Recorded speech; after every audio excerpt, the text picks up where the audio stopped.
Within most ancient societies, the importance of the brain in relation to behavior, emotions, and anything else was pretty much misunderstood. King Tut had almost all his major organs preserved except his brain.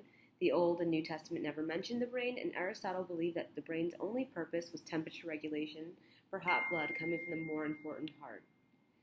Finally, in 350 BC, Paracelsus began to note the actual structures of the nervous system through animal and human dissections when he traced nerves from the hand to the spinal cord. Following in the 2nd century, Galen, who treated injured gladiators, realized that behavioral changes occur concurrently with head injuries. He believed that animal spirits passed through the nerves, although he did have inaccurate depictions of the brain. It wasn't until Renaissance scientists that we really understood brain anatomy. Leonardo da Vinci studied the human brain and drew detailed anatomical portrayals. Renaissance anatomists explored the brain by removing the skull, and Michelangelo's Sistine Chapel painting seems to depict the brain, which he considered God's greatest gift to mankind. René Descartes followed with the book On Man, which speaks on the idea that behavior of animals and humans are like the inner workings of a machine. He followed with spinal reflexes and neural pathways, which he believed that came together at the pineal gland. This also was promoted the idea of dualism, which is a notion that the mind is a subject only to spiritual interactions, while the body is only subject to material interactions. This has basically been debunked now, and most modern scientists don't believe in that. The concept of localization of function arose in the 19th century.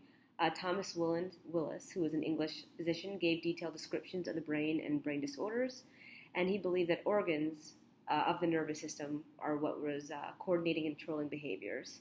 This also saw the rise of phrenology, which was the idea that bumps on the skull reflected the enlargements of the brain regions responsible for certain behavioral faculties. In modern times, that's no longer something that we do. We have modern brain maps that follow peaks of activation during tasks.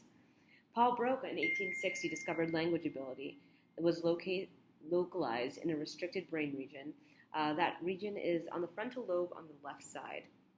This was followed by William James in 1890 in his book The Principles of Psychology, which really brought up the beginnings of the modern approach to behavioral neuroscience as he began to explore consciousness. Modern behavioral neuroscience truly rose in the 20th century, beginning with Hermann Ebbinghaus at the end of the 19th century, who showed ways to measure learning and memory in humans.